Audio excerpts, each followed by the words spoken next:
And depending on how long you let it count, maybe they count 100,000 counts each or something, they know about what the statistics should be. Then they'd get the data to a group, apply their intent to make one of these Geiger counters have more counts in it than the other by something that was statistically significant. You expect to have maybe a little bit of difference, so they know when you've gone past what is likely to happen. And they found that people could do that. They could make the right Geiger counter have statistically significant more counts or less counts. Didn't matter which. They did it with random number generators, create a bunch of random numbers. Well, this bunch of random numbers, what's its average? What's this? Compare them. Intent could make this average basically bias higher or lower. And again, any one thing wasn't that startling because odd things happen. But when you do it over and over and over again consistently, you see they should be some of them higher, some of them lower, but they were all the way they're supposed to be. Okay, this is called backward causality, because how is it that today you can shorten the hospital stay of people who got out of the hospital 10 years ago? Okay. Oh, gee, that's tough, isn't it? I mean, how do you explain that one? They're already done. I mean, they got out of the hospital, but this group of people who got out of the hospital 10 years ago had better health because these people used their focused intent. So that's where this idea of backward causality comes from. There is no backward causality. What's going on is that the data that described these people, the 2,000 hospital records, that data, as far as the statistics of what the average hospital stay was still in the future. Nobody had ever computed it. See, nobody had taken that data and said, oh, this was the average hospital stay for these groups or whatever. They broke the stuff up, and then the statistics were in the future. As long as they're in the future, a focused intent can change the probability of the future. So that's what was going on. You see, the error is to think that the data actually has to represent what happened. See, now that has to happen in objective reality, but in this reality, it doesn't work that way. Same with the Geiger counter. That Geiger counter just counted whatever it counted. Okay? The mistake is to think that what that Geiger counter did is the same as what that data says that it did.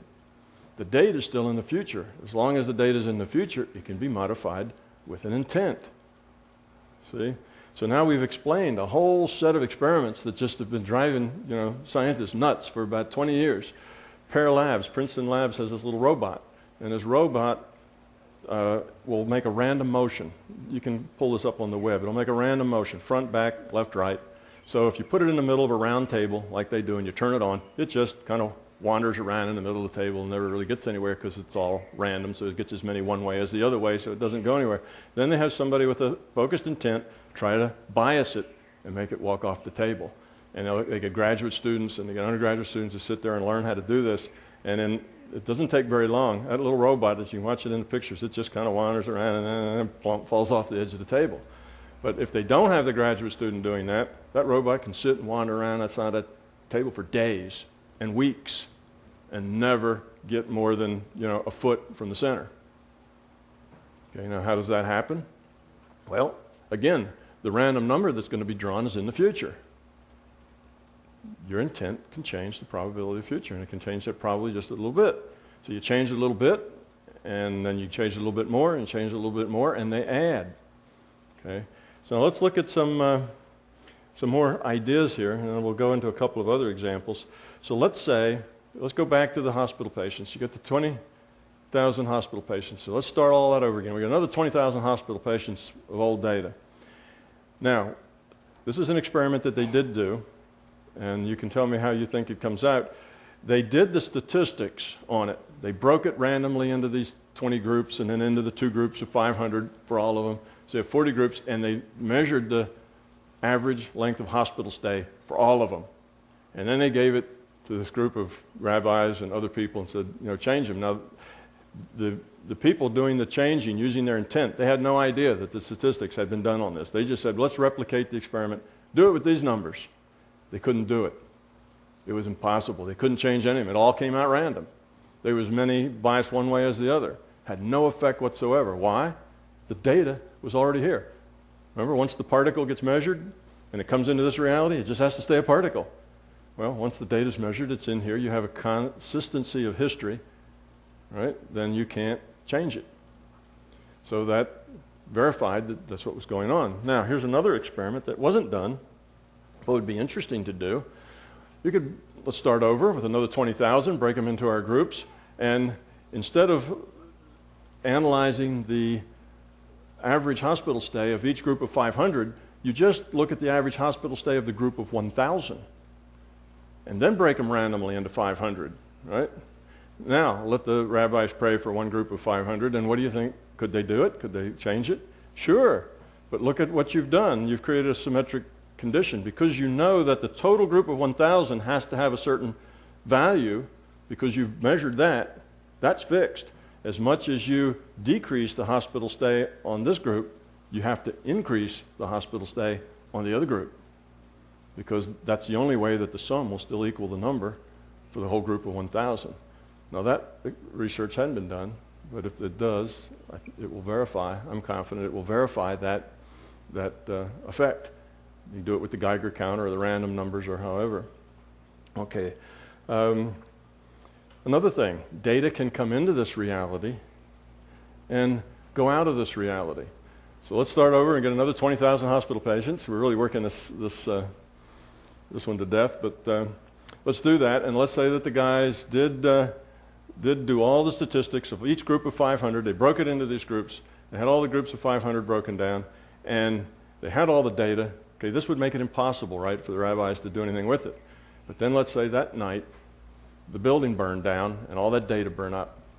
Now they got that data from a server in some other building. That's where the main server was that had the data. They just went in and ran a statistical program on it and collected that data and took all the numbers. So now that data's gone. Can they go back into the server, pull out that same data from those same time periods, do the same analysis, take that same data, give it to the rabbis, and now can they change it? Well, sure. The data's not here anymore, you see. As long as they don't do the analysis again, as long as they just give them data, that the analysis of it's still in the future. So now that data, you see, came into the present, went back to the future. Sounds like a movie title, right? Back to the Future. But it did. It's now in the future again, and the rabbis would be able to change it. Just because they once knew about it, that guy couldn't remember what 40 different numbers were. So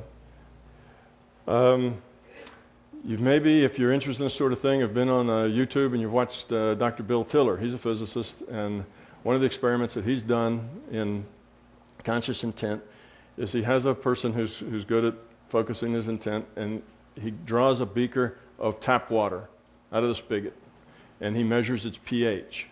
And then he has this guy with his intent try to raise or lower the pH.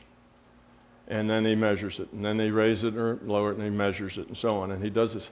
He has been successful many times of raising the pH of a beaker of tap water by as much as 1 whole unit. In other words, from a 7, which is neutral, to a 8, which is very basic, or to a 6, which is pretty acid. Now, 1 whole unit in pH, if you know anything about chemistry, is huge. That's a monstrous change. Okay. How does this work? Well, it's the same thing as a robot walking off the table, right? pH isn't, when you drill tap water and you say, well, it's neutral, it has a pH of 7, 7, straight line. No, it's not like that. In the real world, everything is moving and changing. Those little OH minuses and H pluses, ions that determine the pH, they're recombining, they're breaking apart. This is all very dynamic. The pH of water is like, a graph that looks like this. It's jumping all over the place. There's randomness. Where there is randomness, okay, where there is uncertainty, then a conscious intent can modify, like the uncertainty of how many beer were in the refrigerator. Right? Where there's uncertainty, a consciousness can manipulate the future of the measurement of what that uncertain variable turns out. So basically, they just walk that pH up one little step at a time. Now, you can't do it in one big jump. They couldn't make all those hospital stages that they prayed for get out of the hospital in 1 hour, when the average for all the data was 6 days. They can only change it within the uncertainty that's natural to the event. Otherwise, you're violating the rule set. You see, you can't do that. So it wasn't that hard to change just one of them, like I say a little bit, but no more than what could have possibly happened anyway. But then to make 20 of them in a row just could have happened possibly all biased to the same direction is what tells you that there's really something strange going on, you see. So you're only allowed to make changes within what's probable.